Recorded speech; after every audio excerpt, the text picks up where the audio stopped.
Setelah makan malam, kedua pengantin baru itu kembali ke dalam kamar.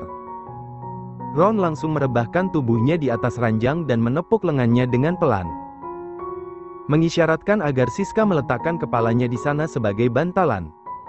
Patuh pada kemauan suaminya, Siska segera naik dan merebahkan tubuhnya di samping Ron.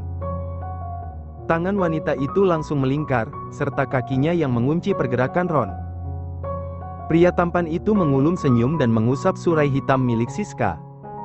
"Sudah ngantuk belum?" tanya Ron, dan Siska mendongak. Dia menggeleng cepat.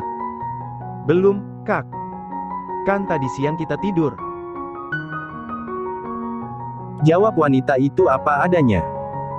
"Kalau main lagi masih sanggup?" Dan pertanyaan itu sukses membuat Ron mendapatkan satu pukulan tepat di dadanya. Siska mencebik, inti tubuhnya masih sakit tapi Ron selalu saja menggodanya dengan kegiatan menyenangkan itu. Bukannya mengadu, Ron justru terkekeh kecil. "Kenapa, sayang? Kamu kan juga suka, kenapa mesti marah-marah?" goda Ron sambil memainkan hidung mancung Siska. "Masih sakit? Besok pagi saja," rengek Siska yang membuat Ron tersenyum lebar. Dia pikir Siska akan trauma dengan cacing Alaskanya. Mengingat bagaimana raut wajah Siska saat merasakan sesak, dan menggerutu karena ukuran senjatanya. Namun, ternyata dia salah. "Tapi dosa lo, sayang." Menolak ajakan suami, ucap Ron untuk menggoda wanita penurut satu ini. Siska menatap Ron dengan manik mata yang bergerak-gerak. Dia sedikit bangkit dan menindih dada Ron. "Iya ya, Kak. Terus aku harus bagaimana?" tanyanya yang membuat Ron langsung tergelak kencang. Kenapa bisa dia mendapatkan wanita sepolos dan sesuci ini? Saking gemasnya, Ron menangkup kedua sisi wajah Siska dan menggigit bibir wanita itu. "Gemes banget sih istri aku ini, jadi pengen main cacing-cacingan terus," ucap Ron dengan kekehan yang tak berhenti. Rasanya Ron akan bertambah muda jika selalu dekat dengan istrinya, bagaimana tidak? Tingkah Siska selalu saja membuat tawanya pecah. Siska yang merasakan sakit di bibirnya mencubit-cubit badan Ron. "Aku kan tanya, kenapa diketawain sih, Kak?" Ron menangkap pergelangan tangan Siska.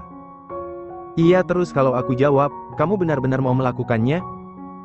tanya Ron dengan menaik turunkan alisnya dengan senyum menggoda. Siska berpikir sejenak, benar juga apa yang dikatakan oleh Ron. Siska menarik tangannya dan menggelengkan kepala. "Tidak mau, kakak pasti mau minta yang aneh-aneh ya?" tebaknya dengan menatap curiga. "Aneh-aneh apa sih, sayang?" "Aku tidak suka yang aneh-aneh, aku sukanya kamu." Ucapan Ron yang membuat pipi Siska kembali mengeluarkan semburat merah. Dia menurunkan kepala hingga bersandar di dada suaminya. Membicarakan tentang cacing, Siska jadi teringat obrolannya dengan sang ibu tadi sore. Dia mendongak dan mengulurkan tangannya untuk memainkan bulu-bulu halus yang berada di wajah Ron. "Mama tadi kasih aku pertanyaan, Kak," ujar Siska membuka obrolan lagi dengan suaminya. "Tanya apa, sayang?" Ron melingkarkan tangannya di pinggang Siska. Dalam posisi seperti ini, Ron bisa merasakan dua bulatan indah milik istrinya menempel sempurna. "Itu tadi mama nanya gimana rasanya main cacing-cacingan sama kamu. Terus kamu jawab apa?" "Asin." Ron tergelak kencang, tawanya langsung pecah begitu mendengar jawaban istrinya. Sementara Siska mengerutkan kening, ada apa dengan ibu dan suaminya? Kenapa mereka tertawa setelah mendengar jawabannya? Padahal dia menjawab dengan apa adanya. Perut Ron sampai sakit karena tak berhenti untuk tertawa. Dia tidak bisa membayangkan ekspresi wajah ibu mertuanya saat Siska menyebutkan satu kata itu. "Ish, kakak, kenapa ketawa terus?" "Aku kan hanya menjawab dengan jujur, rasa cacing kakak asin," protes Siska dengan bibir yang mengerucut.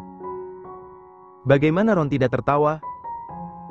Kalau kalian saja yang membaca cekikikan, apa kabar dengan dia yang mendengar jelas jawaban polos dari mulut istrinya? Ron melipat bibirnya ke dalam agar tawanya mereda. Dia mengusap bibir Siska yang sudah mengerucut, maju sampai 5 cm. Iya maaf, sayang. Emang bener rasanya asin? Ada gurihnya enggak?" Tanya Ron dengan senyum tertahan. Ih, kakak.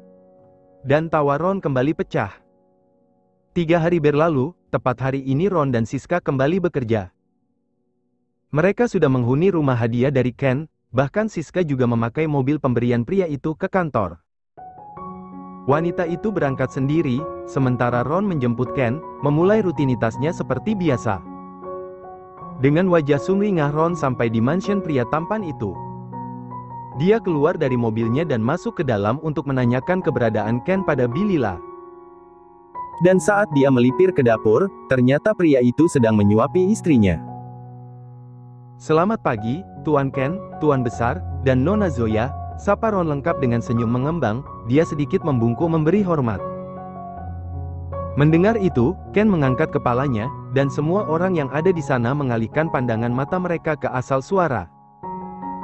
Zoya hampir saja menoleh ke belakang sana, tetapi pipinya langsung ditahan oleh tangan besar Ken. Tidak usah melihatnya, lihat aku saja. Cetus pria tampan itu, tidak rela Zoya melihat pria lain selain dirinya, sekalipun itu sang asisten. Apalagi dia mengingat malam itu, saat Ron berani-beraninya mendesah, tiba-tiba Ken ingin menjadi pria pendendam sekarang. Dia melengos tidak menjawab sapaan Ron, dan yang mengajak pria itu bicara justru kakek Abian. Ron, duduk dulu sini. Bosmu sedang melayani istrinya dulu, ucap kakek Abian sambil menepuk kursi kosong di sampingnya. Patuh, tanpa bicara Ron langsung duduk di sana. Dia sama sekali tidak tersinggung dengan sikap Ken, hatinya sedang berbunga-bunga, jadi dia tidak mau merusak wajah sumringahnya. Sudah sarapan belum kamu, Ron? Tanya kakek Abian basa-basi, setelah dia menyesap teh hijau yang terhidang di atas meja. Sudah, Tuan. Pagi-pagi istri saya memasak, jadi saya langsung sarapan, jawab Ron dengan jujur. Siska memang langsung memasak mie instan tadi pagi, karena mereka belum memiliki asisten rumah tangga. Jadi, wanita itu memasak saja apa yang ada. Cih, mentang-mentang sudah punya istri, pamer terus, sambar Ken yang merasa tersiingi oleh asistennya. Ken melirik kedua orang itu sekilas, lalu kembali menghadap Zoya yang semakin hari semakin manja padanya. Dia merubah mimik wajahnya dengan mengulum senyum, lalu mengusap pipi Zoya yang terlihat semakin cabi. Tidak usah dengar pembicaraan mereka, kamu tidak masak pun tidak apa-apa, aku tidak masalah, yang penting sebelum tidur aku dapat jatah, sindir Ken, sengaja mengeraskan suaranya. Karena selama ini memang Zoya tidak pernah dia izinkan untuk ke dapur membantu yang lain, cukup layani dia saja. Zoya yang tengah mengunyah sarapannya mencubit perut Ken lengkap dengan semburat merah. Hubi, kamu ini kalau bicara selalu saja sembarangan. Tegur Zoya tak berani melihat kedua orang yang ada di seberang meja. Aku hanya membicarakan fakta, sayang. Kamu tidak melakukan apapun aku tetap mencintaimu, aku suami yang baik, kan? Tanya Ken ingin mendapat pujian dan pengakuan. Ingin selalu berada di atas, dan tidak tertandingi oleh Ron. Pokoknya hanya dia dan Zoya yang menjadi pasangan terbaik. Selain itu tidak ada. Egois sekali memang, tetapi Piton tidak tahu diri ini maunya selalu menang. Zoya kikuk sendiri, suaminya ini kenapa sih? Kalau sudah ada asisten Ron dan kakek Abian pasti tingkahnya aneh-aneh. Selalu ingin merasa menonjol daripada kedua pria ini, iya kamu memang paling menonjol. Paling menonjol Pitonnya. Istrimu sudah berangkat ke kantor? Tanya kakek Abian lagi, mencoba untuk tidak terpengaruh oleh ucapan Ken. Sudah, Tuan. Siska langsung. Sayang, minum susunya sampai habis, supaya kamu kuat nanti malam, tukas Ken menyambar kembali ucapan Ron yang akan menjawab kakek Abian. Membuat pria itu gelagapan, Ron dan kakek Abian hanya bisa saling pandang. Hingga waktu sarapan telah selesai, kedua pria itu akhirnya hanya diam. Dan tak berapa lama kemudian, Ron dan Ken berangkat ke perusahaan setelah mengantar Zoya ke kampus. Baru saja sampai di ruangan, Ken langsung menoleh ke belakang, membuat Ron menabrak pintu karena terkejut. Ken mendengus kasar. Berani-beraninya kamu mendesah malam itu, gara-gara kamu semuanya jadi kacau. Tuding pria dengan tatapan tajam itu. Ron menelan ludahnya yang terasa berat. Salah saya di mana, Tuan? Kan saya memang sedang malam pertama. Jawab Ron apa adanya. Mencoba bersikap biasa saja. Kenapa tidak matikan panggilanku, sialan? Lo saya kan tidak pernah berani mematikan panggilanmu. Jadi, ya sudah saya diamkan. Ken menggeram, dia mengepalkan tangannya di depan wajah Ron, kesal dengan asistennya. Bisa saja menjawab pertanyaannya. Dan pada saat itu, dia menangkap sesuatu di leher Ron, sesuatu yang tidak asing di kedua matanya. Ken menarik salah satu sudut bibirnya, sinis.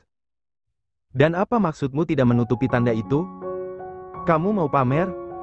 Cetusnya dengan nada yang semakin terdengar menekan. Mendengar itu, seketika Ron meraba lehernya, bukannya merasa malu dia malah cengengesan. Aku mengikutimu, Tuan. Semua ini Siska yang membuatnya, bagus ya. Ron membalikkan ucapan Ken kala itu, dan Ken langsung melotot. Bagus matamu. Ken merasa jengah sekali melihat senyum Ron. Setiap kali dia menoleh ke belakang, asistennya itu tengah melengkungkan bibirnya. Dan hal itu benar-benar mengerikan di mata Ken. Cih, bisa-bisanya dia tersenyum selebar itu. Awas saja. Ken melirik tajam, ekor matanya sudah seperti silet yang hendak menyayat tubuh musuhnya. Padahal Ron tidak melakukan apa-apa, bahkan bersuara saja tidak, apalagi sampai mengganggu tuannya. Namun, sungguh pria yang memiliki ketampanan di atas rata-rata ini tidak bisa ditebak apa maunya.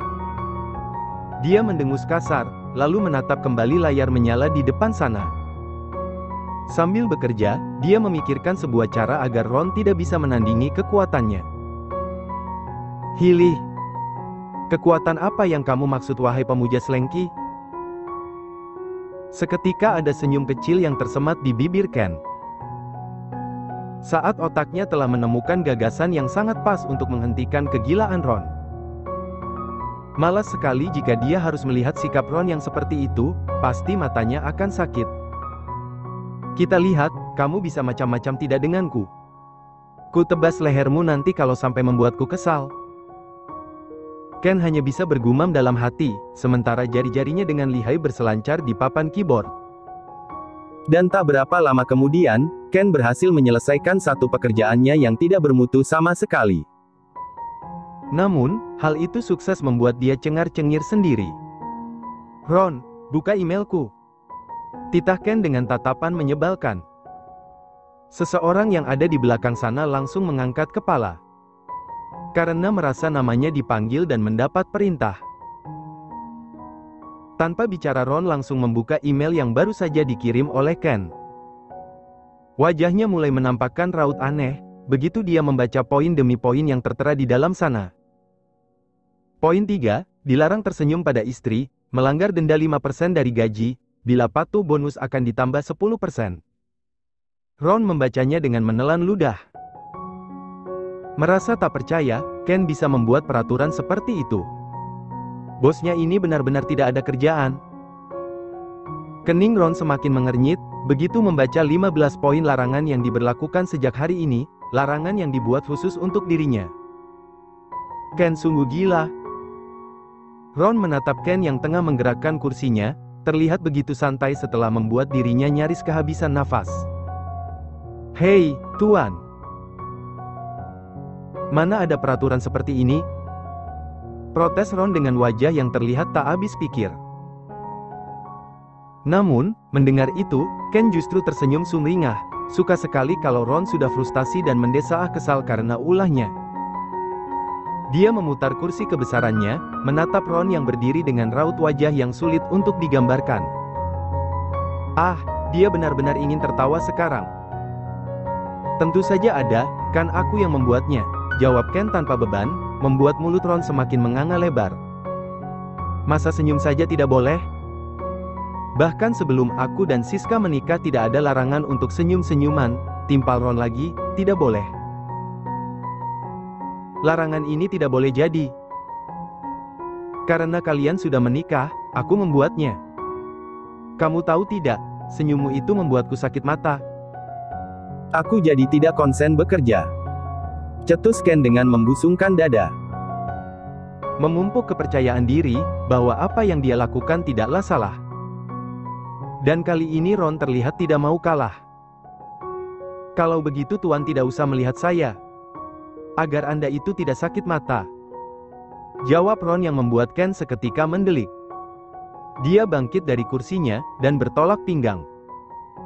Kedua pria yang tidak sadar dengan usia ini benar-benar terlihat seperti bocah 5 tahun yang tengah berebut sebuah mainan. Jadi kamu mau dipecat? Gubrak. Ron langsung melebarkan kelopak matanya. Sementara mulutnya yang sudah mangap refleks mengatup mendengar kalimat yang keluar dari mulut Ken. Bukan seperti itu, Tuan, jawab Ron dengan suara merendah. Bisa ikutan gila kalau dia terus meladeni tuannya. Ken semakin memancing Ron. Lalu apa? Kamu bilang supaya mataku ini tidak melihatmu, dan satu-satunya cara yang bisa aku lakukan adalah memecatmu. Cih, benar-benar kamu ya, Ron. Mentang-mentang sudah menikah, sekarang tidak patuh padaku lagi. Kamu berubah. Ini drama apa lagi sih? Membuat pria yang sedari tertindas, semakin tersudutkan. Apalagi saat dia melihat Ken memasang wajah memelas di depannya. Ya Tuhan. Ron benar-benar ingin tenggelam. Tuan. Sudahlah, kamu memang tidak ikhlaskan bekerja denganku? Tanya Ken dengan suara melemah. Ron semakin gelagapan. Nafasnya hampir saja hilang. Dan akhirnya, mengalah adalah pilihannya. Sebagai seseorang yang waras, lebih baik dia menyudahi drama ini, drama yang hanya dapat menyiksanya. Iya, baiklah. Saya akan mengikuti semua peraturan ini, Tuan. Supaya Anda tidak sakit mata, ucap Ron mengalah. Sumpah demi apapun, sebenarnya dia ingin mengumpat. Kenapa Ken jadi seperti ini sih? Mendengar itu, Ken baru tersenyum lebar. Merasa menang. Kena kau. Malam harinya, Ken sudah berbaring dengan Zoya yang duduk di atas perutnya. Dan semua ini bukan kemauan wanita itu, pria matang yang berada di bawah tubuhnya, yang meminta dia untuk naik. Dan entah sebab apa, kini Ken merengek meminta dibuatkan tanda kepemilikan di lehernya. Ayo, baby. Buatkan yang banyak, pinta Ken pada istrinya. Kening Zoya mengerit. Buat apa, Hubi, kamu minta aku membuatkan tanda itu banyak-banyak di lehermu? Namun, bukannya menjawab, Ken justru menarik lengan Zoya, agar wanita itu jatuh ke dadanya dan lekas melakukan apa yang dia minta. Patuh, akhirnya Zoya mulai menyesap leher Ken, pria tampan itu mendes, saat rasa gelinan basah memenuhi salah satu titik sensitifnya. Dan semua itu sukses membangkitkan gairahnya. Baby, panggil Ken dengan mata setengah terpejam.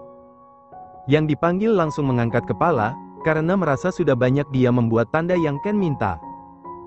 Sudah, Hubi. Ucap Zoya. Kemudian memandang wajah Ken yang sudah berselimut kabut hasrat yang menggelora. Baby, aku juga mau yang lain, rengeknya. Haish.